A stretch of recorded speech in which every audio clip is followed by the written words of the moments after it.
सोने से पहले मात्र ये एक चीज़ ऐसे लगा लीजिए। इतना करने मात्र से आपके दांत बेहद मजबूत हो जाएंगे और बुढ़ापे तक आपका एक भी दांत नहीं टूटेगा। मेरे पास ज़्यादातर कमेंट्स इसी से रिलेटेड आते हैं कि मसूड़ों से बहुत ज़्यादा गम्स की कमज़ोरी की वजह से ब्लीडिंग होती है, या फिर दांत बहुत कमज़ोर हो गए हैं, दांतों में पीलेपन की समस्या है, या फिर मुंह से बदबू आती है, प्लाक बहुत ज़्यादा दांतों में इकट्ठा हो गया है, दांत में कीड़ा लग गया है। तो अगर आप भी इस तरह की समस्याओं से परेशान हैं तो आज का ये नुस्खा शायद आपके काफ़ी काम आएगा। अगर आपको जानकारी पसंद आए तो इसे औरों के साथ ज़रूर शेयर कीजिएगा। Hello everyone, welcome back. मैं हूं आपकी दोस्त मधु। आज हम बात करने वाले हैं एक ऐसे दंतमंजन के बारे में जिसे आप घर पर आसानी से बनाकर तैयार करेंगे। मैं आपको बता दूं, जितने भी इंग्रेडिएंट मैं आपको बताऊंगी, जितनी भी चीज़ें हैं, वो सब आपको बहुत आसानी से आपके घर के आसपास या ऑनलाइन स्टोर पर या किसी आयुर्वेदिक स्टोर पर मिल जाएंगी। पर फिर भी अगर आपको ऐसा लगता है कोई चीज़ आपको नहीं मिल रही है तो उस एक पर्टिकुलर चीज़ को आप स्किप भी कर सकते हैं, क्योंकि हमारा मेन काम है इस दंतमंजन को बनाना और यूज़ करना।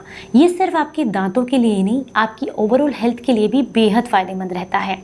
तो इस दंतमंजन को बनाने के लिए जो सबसे पहली चीज़ आपको चाहिए वो है 2 बड़े चम्मच आपको चारकोल पाउडर चाहिए। चारकोल पाउडर आपको बहुत आसानी से किसी भी आयुर्वेदिक स्टोर या ऑनलाइन स्टोर पर मिल जाएगा।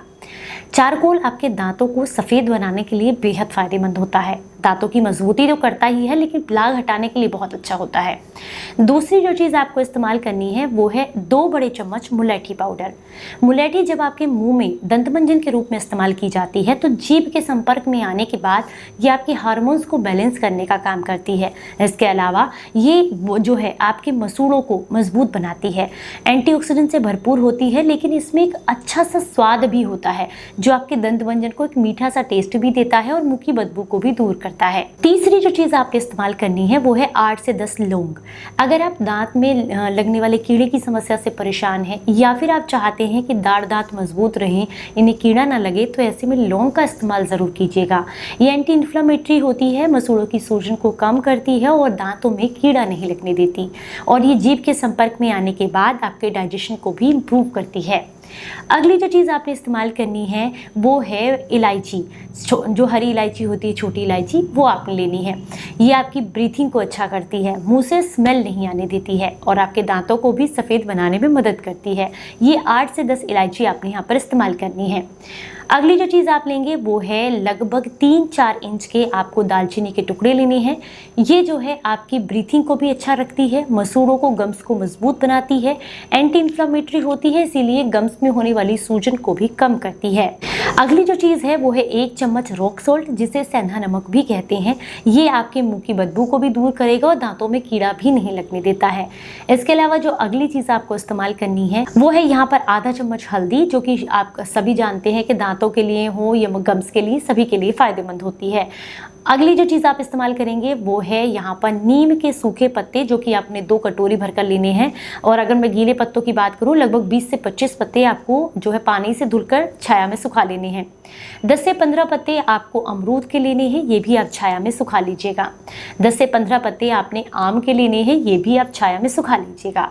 अब इन सारी चीज़ों को पीस कर पाउडर बना लें। आप कहेंगे बहुत सारा सामान हो गया, सारी चीज़ें वही तो हैं जो हम किचन में डेली इस्तेमाल करते हैं, इंग्रेडिएंट तो वही है सेम, बस आपको इसको दंतमंजन के रूप में इस्तेमाल करना है। जो पेस्ट आप लगाते हैं ना दांतों में और अपनी जीभ पर के संपर्क में जब वो आता है तो वो आपके शरीर के लिए बेहद नुकसानदायक होता है। आप किसी भी रिसर्च को चेक कर सकते हैं, सब जगह अवेलेबल है कि अगर आप उस पेस्ट का इस्तेमाल करते हैं तो वो जो है कैंसर कारक होता है, शरीर के लिए नुकसानदायक होता है, आपके शरीर को, आपके मुंह को बहुत नुकसान पहुंचाता है। और सबसे पहले हम क्या करते हैं, सुबह उठकर ब्रश करते हैं या रात को सोने समय क्या करते हैं, ब्रश करते हैं, तो उसका जो फ्लेवर है, जो टेस्ट है, जो इंग्रेडिएंट है, वो हमारे मुंह में रह जाते हैं, जिसकी वजह से वो लार के रूप में पेट में भी जाते हैं, जीभ के संपर्क में आने के बाद पेट में भी जाते हैं। तो इसलिए उसका इस्तेमाल आपको नहीं करना है। इसको आप लगातार 3 महीने का, 6 महीने का एक साथ बनाकर रख सकते हैं। ज़्यादा अमाउंट में चीज़ों को लेकर के डब्बे में भर के रखिएगा,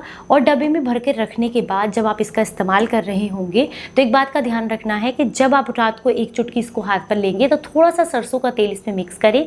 नॉर्मल ब्रश से भी आप इसको लगा सकते हैं या फिर गम्स पर उंगली से भी इसकी मसाज कर सकते हैं। रोज़ाना रात को करके सोइएगा, अगले दिन ब्रश करने की कोई ज़रूरत नहीं है। दांत हमेशा मजबूत मजबूत रहेंगे और कभी भी आपके मुंह से बदबू नहीं आएगी।